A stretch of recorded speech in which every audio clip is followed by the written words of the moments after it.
No, que mucho se habla de que sacar la amarilla no se pronuncia sobre el conflicto en Medio Oriente, que sacar la amarilla no habla de lo que pasa con Irán. Hoy vamos a hablar de un iraní y en expediente #1, la vida de Mansur Bahrami.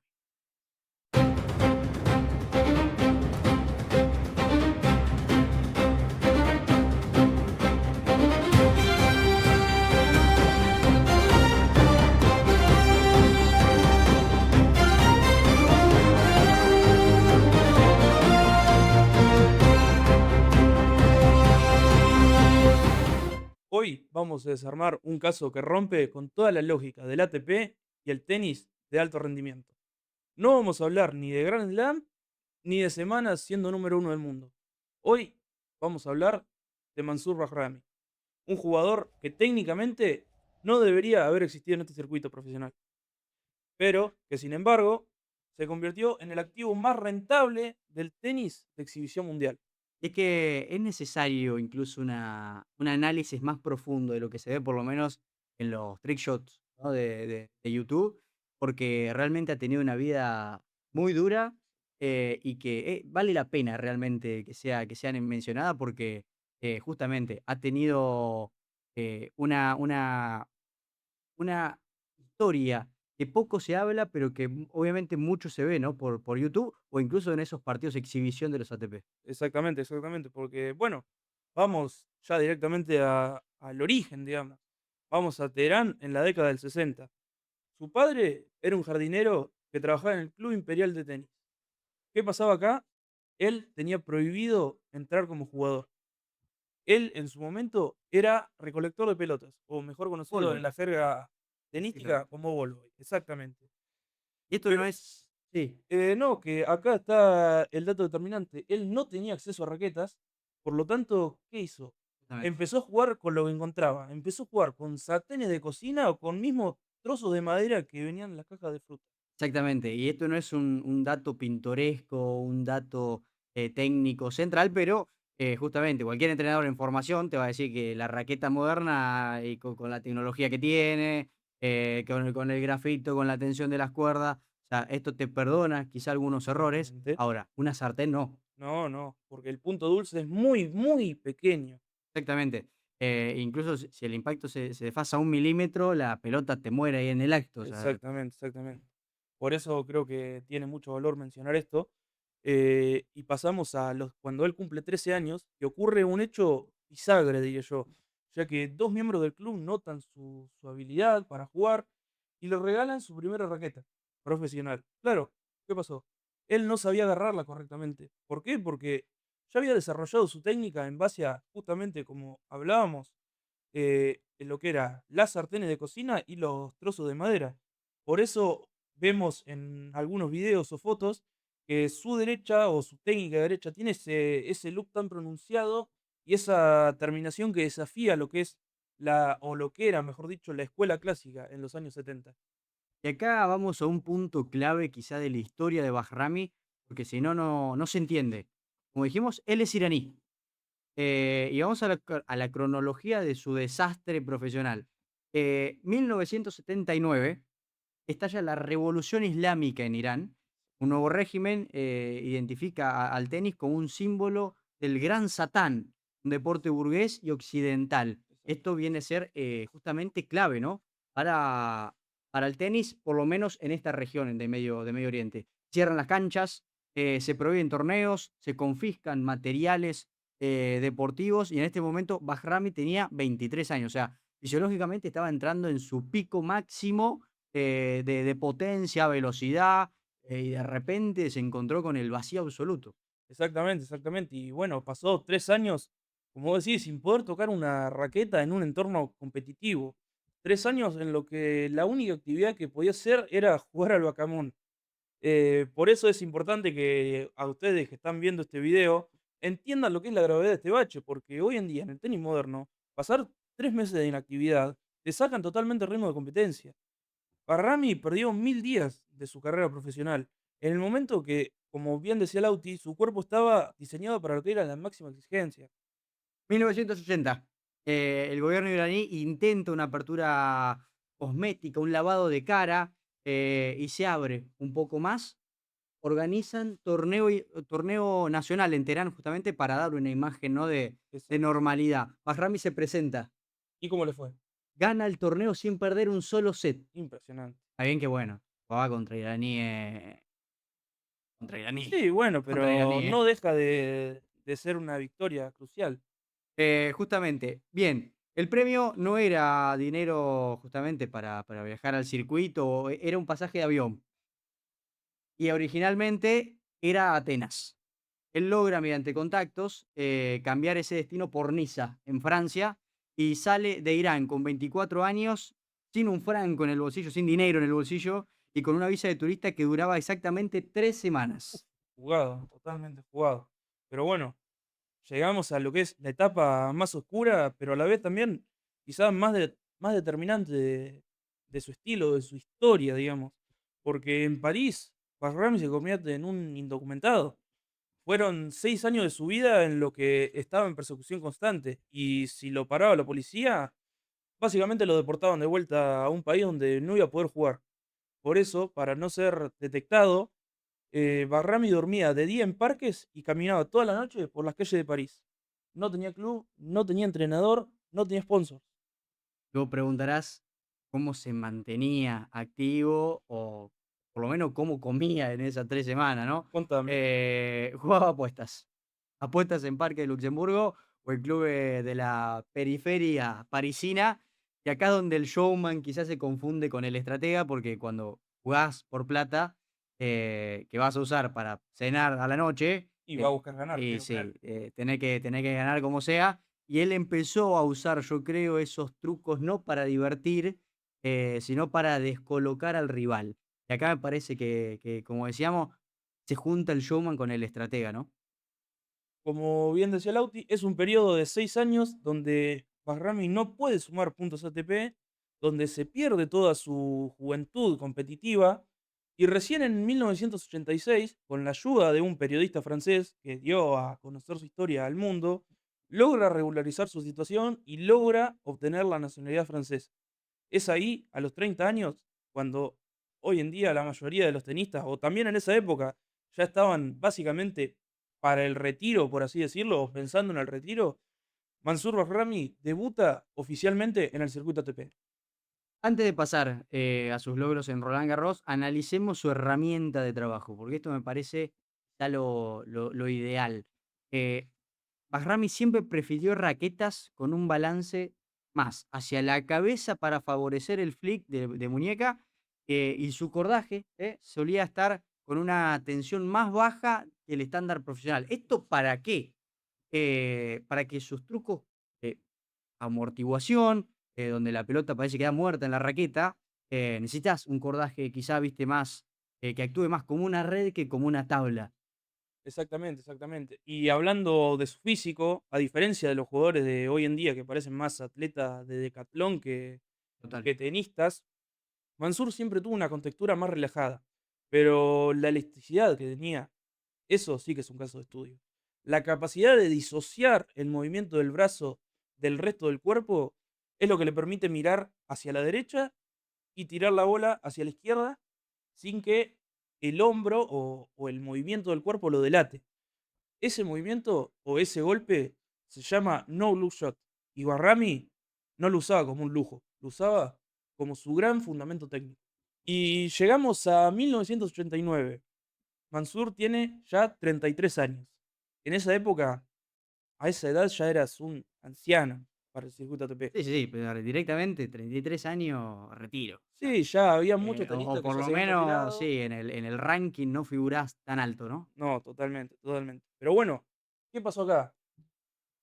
En un caso extraordinario, Bahrami logra algo que parecía imposible: meterse en la final de dobles de Roland Garros, formando pareja con el francés Eric Winogradsky. Y acá lo que hay que analizar también es el cuadro, porque no es que llegaron ahí por No, no, suerte no, o por claramente. sorteo. En el camino eliminaron a parejas durísimas, especialistas en polvo de ladrillo. Es un dato que el periodismo superficial, suele omitir. A ver, llegar a una final de de Roland Garros, de un Grand Slam, requiere una consistencia técnica absoluta, Sí, totalmente. y ellos lo han tenido. Bahrami no solamente estaba haciendo malabares en esa semifinal, sino que estaba jugando un tenis, de un porcentaje altísimo. Su juego de red, pulido, si se quiere, en los parques de París, era en ese momento era letal. Y no olvidemos, eh, que tenía una lectura de ángulos de volea que compensaba su falta de potencia, frente a jugadores más jóvenes. A ver, tenía 33 años. Exactamente. Y bueno, la final fue contra una dupla estadounidense muy conocida, Jim Grab y Patrick McEnroe. Se jugó, obviamente, en la mítica cancha central de París y el resultado fue 6-4, 2-6, 6-4 y 7-6 a favor de los americanos. Bahrami estuvo a un set de ser campeón de Grand Slam. Pero lo más relevante de esa final no fue el marcador, sino que Mansur básicamente no cambió su ADN. Incluso bajo toda la presión de estar luchando por un título de semejante magnitud, tiraba dropshots y globos que desquiciaban totalmente a la pareja rival. Justamente, y vamos a entrar en la mecánica de esos trucos. Vamos a desglosar, por ejemplo, su saque. Abraham es famoso, por sostener justamente, como lo vemos en cámara, ahí en la pantalla, por sostener hasta 5 pelotas, perdón, 6 Seis pelotas pelotas. en su mano izquierda al sacar. A ver, desde el punto de vista reglamentario de la ITF, ¿Está prohibido eso? no. No hay nada que diga, no podés tener, o tenés que tener tanta cantidad de pelotas, en la mano cuando vas a sacar, siempre y cuando el lanzamiento sea limpio, ¿bien? Pero a ver, ¿cuál es, quizá esa ventaja táctica? Porque Y a ver, eh, o al si menos, tiene, ¿no? sí, lo que yo creo, esto ya es más también quizá una opinión mía que una realidad, pero es básicamente una cuestión de frecuencia visual. ¿Por qué? Porque el jugador que está esperando el servicio está entrenado para enfocarse en la pelota y en el sonido de la pelota. Entonces, ¿qué pasa? Cuando Barrami lanza la pelota, el ojo del rival tiene que procesar un ruido visual de 6 pelotas moviéndose. Y esa décima de segundo que el restador o servidor tarda en identificar cuál es la pelota que está en juego, es la que Bahrami usa para colocar un saque a velocidad media, pero que tiene una colocación quirúrgica. Es una distracción psicológica totalmente legalizada. Y no olvidemos, ya estamos hablando del saque, no olvidemos del saque invisible, ese que hace, todo el movimiento de impacto, lanza la pelota hacia arriba, hace que le pega, pero 1 milímetro antes de tocar la pelota, la deja caer y la golpea con el mango. Esa es espectacular. O sea, técnicamente, estresa eso, al rival lo estresa, por lo menos en los reflejos, te lo cansa, ¿no? Y en el tenis es justamente un deporte de anticipación y le quitas el sonido, del impacto, o el clipping de la cuerda, le quitas aproximadamente 50% de referencia al rival. Exactamente, exactamente. Pero bueno, hablemos ahora del golpe que más vista genera, que es básicamente su backspin o su golpe con efecto de retroceso. Un tiro que hace que pique en campo rival y vuelva a campo propio. Para lograr esto en polvo de ladrillo, que es una superficie que Sí, obviamente sí, como sí. todos sabemos absorbe un montón de energía porque necesitas una aceleración de cabeza de raqueta Oh. de nivel elite, básicamente. Y Bahrami entra por debajo de la pelota con un ángulo de casi 180 grados respecto al suelo. Exacto, es un golpe de tijera. A ver, la bola sale con una rotación hacia atrás de miles de revoluciones por minuto. Esa pelota toca el suelo y la fricción del polvo de ladrillo muerde el fieltro y la fuerza centrípeta empuja justamente, la pelota hacia atrás y hace, ¿no? que vuelva, o que se transfiera físicamente esa energía cinética en energía rotacional pura, para que vuelva justamente a campo propio y hacer el punto. Sí, es que, es más, son muy pocos los jugadores Sí, en la total. historia que han logrado eso, o que Santoro, tengan esa sensibilidad. Santoro, Río. Exactamente, exactamente. Pero bueno, un detalle ahora para los que piensan o dicen que es suerte, Mansur lo hace pedido, no es un accidente. Lo hacía en la final de Roland Garros y hoy en día lo hacen en exhibiciones en todo el mundo. Es el control total sobre la física de la bola. Y acá hay un punto polémico que tenemos que tratar con cierto rigor, si se quiere. El reglamento del ATP sobre la conducta antideportiva o los El estorbos. famosísimo Hindrance. Exactamente, exactamente. Hablar de un punto, de gestos, hacer algo para distraer al rival, suele penalizar. Pero con Bahrami, si se quiere, la cosa es diferente. Yo te voy a decir por qué. Porque Bahrami se convirtió en una institución. Él básicamente entendió que el tenis de exhibición no es un deporte, sino que es más un producto de entretenimiento. Y es que justamente hoy, yo creo, los clips del tenis de exhibición, o por lo menos los cortes que hay en TikTok, en Instagram, es lo que la gente le gusta, lo que la gente comparte, ve, o sea, son los virales. Exactamente, exactamente. Es que básicamente es la mezcla de un deporte que es hermoso con movimientos o golpes que son muy poco conocidos o muy poco usados. Y esto vale mucho más que un partido común. Pero bueno, esto también hace que los árbitros entiendan que la gente básicamente paga para eso. Sí, sí, sí. Pagan para verlo esconderse a él detrás después de línea o quizás sentarse en una silla en medio de un peloteo. La gente paga, va a ir para ver eso. Incluso hoy en día, también en torneos seniors oficiales, hay como un pacto de caballeros, si lo Sí, queremos sí, sí, llamar sí, sí. así, donde si el rival no se queja o no dice nada, el juez no va a intervenir. Y la realidad también es que ningún rival se queja. ¿Por qué? Porque jugar con Bahrami básicamente garantiza que el partido que vos juegues va a ser el más visto de todos. Así es. Y justamente, bueno, después vamos a estar hablando a ver quién puede llegar a tomar el legado de Sí, Bahrami, totalmente. pero es una simbiosis comercial. A ver, el rival acepta a veces ser la víctima quizá de esos trucos o a cambio de esa exposición que te da el partido.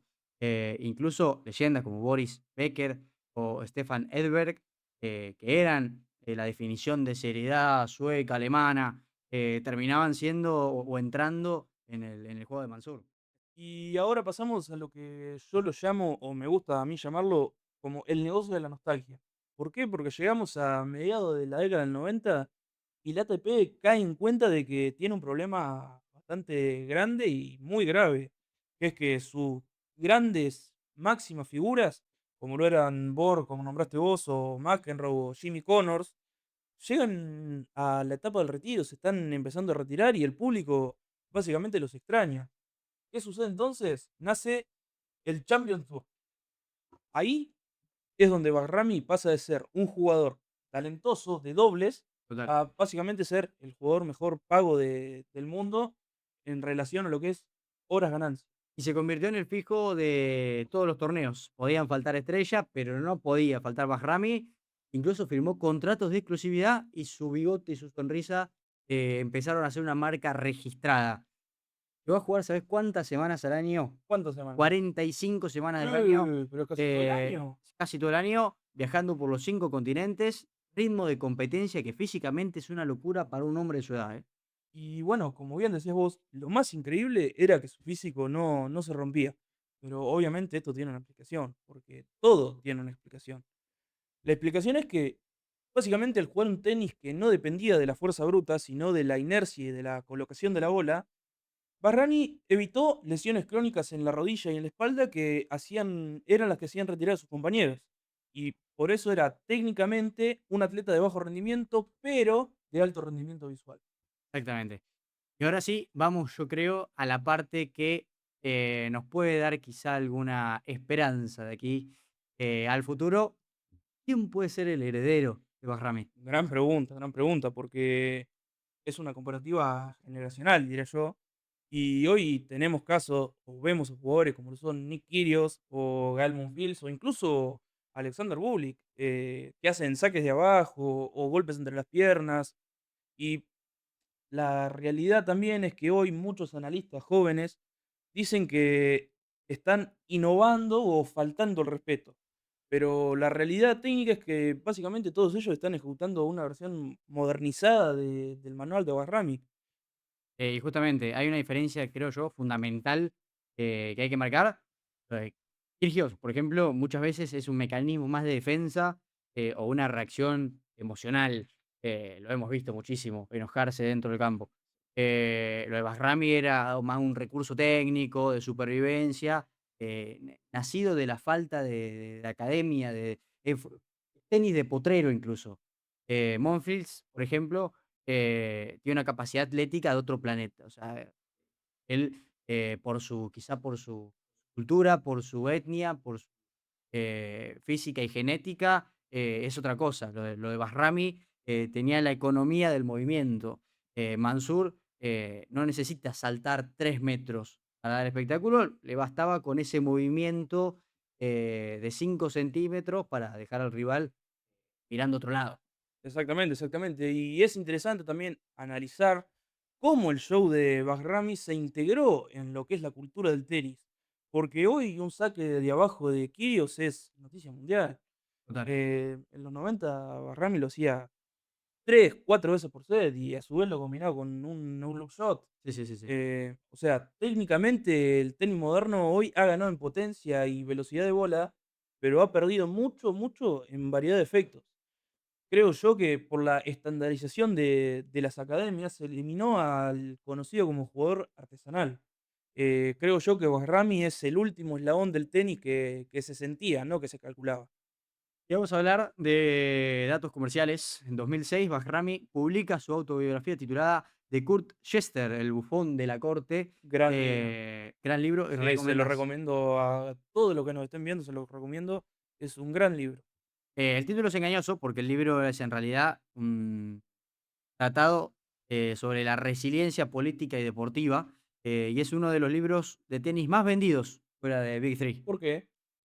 Porque justamente yo creo que conecta, con el público que no sabe de tenis, y es un libro justamente para gente que quizá le gusta el deporte, que lo ve, que quizá lo conoce a él, y le interesa saber sobre estos temas, pero justamente no tenés que saber de deporte para entender el libro.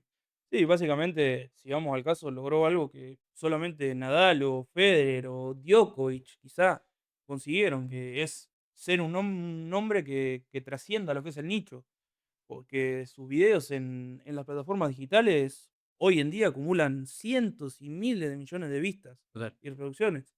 Y si nos ponemos a analizar las métricas de retención en sus clips, son altísimas. El espectador se queda porque básicamente hay un payoff o un truco final que sabe que en algún momento va a venir. Y hay un dato reglamentario curioso, en muchos contratos de torneos de exhibición existe la cláusula Bahrami. A ver, no es oficial, pero es un acuerdo donde se permite al jugador interactuar con los alcanzapelota o incluso invitar a algún espectador a jugar un punto. Esto lo hemos visto muchísimo. Incluso me acuerdo uno de los últimos partidos de exhibición que vi, por ejemplo, el de Del Potro Sí, con con con Djokovic, Djokovic, cuando se sí, es retiró, bueno, verdad. no me acuerdo si había invitado, pero sí hubo muchísimos invitados, Sí, sí. a jugar con ellos, ¿no? Esos dobles. Eh, esto, justamente, en un torneo ATP significaría multas y miles de dólares, incluso descalificación y todo esto, pero él logró que yo creo que el sistema doblara las rodillas ante el entretenimiento, porque el deporte en sí, yo creo, es un poco show. Y sí, básicamente. Pero ahora quiero que pasemos a lo que es el factor edad. Vamos un poco a lo que es el análisis fisiológico. O sea, estamos hablando que Parrami hoy en día tiene o está pasado ya los 65 años y sigue jugando partidos de altísimo nivel.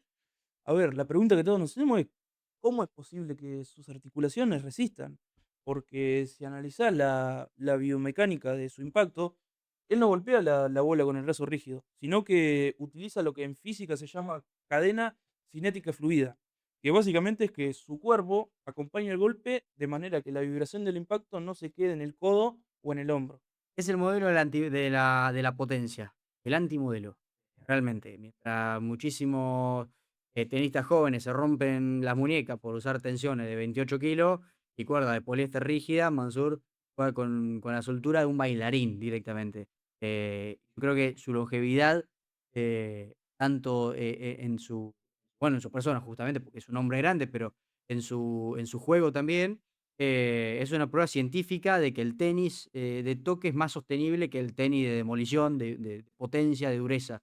Y yo creo que es una lección nueva, ¿no? Para las nuevas generaciones, que se retiran a veces cerca de los 30 por problemas crónica, o de cadera, o de muñeca, o de rodilla. Exactamente. eh, Yo creo que es una lección nueva para esta generación y para tomarlo de referencia a él, por supuesto. Bueno, y para ir cerrando este expediente, yo creo que también hay que hacer una reflexión de fondo, porque Mansur Rami fue un hombre básicamente al que su país le sacó su deporte amado, le sacó el tenis, Total. al que llegó a Francia y le negaron los papeles durante muchos años, y al que la edad le llegó tarde para llegar a ser número uno. Cualquier otro tenista o cualquier otro deportista se hubiera rendido o se hubiera convertido en un jugador amargado. Pero sin embargo, él eligió la risa como método de venganza contra lo que era el sistema. Justamente, es justicia poética pura. El chico que no podía entrar al club en Teherán, terminó siendo dueño de la cancha central de Roland Garros, y que no es poco, el lugar más exclusivo quizá del mundo, o uno de los más exclusivos del deporte, y no necesitó ganar 20 Grand Slam para ser eterno, le bastó la raqueta, el bigote y la capacidad de hacernos creer, yo creo, por un segundo, que las leyes de la física no existen. Y así cerramos el análisis de hoy. Mansur Rami, el hombre que demostró que en el deporte de elite la alegría también puede ser una ventaja competitiva. Nos vemos en el próximo análisis técnico. Recuerden suscribirse, darle like, darle a la campanita, por supuesto, compartir este video justamente ahora más que estamos empezando y nos sirve muchísimo para posicionar justamente el video mucho más alto. Esta es la primera de muchos expedientes que vamos a hacer durante el año. Esta va a ser una sección de nuestro canal, así que recuerden darle like, comentar, por supuesto, y Y suscribirse, suscribirse, obviamente. justamente. Saquen la amarilla si quieren, pero a este tipo déjenlo jugar para siempre.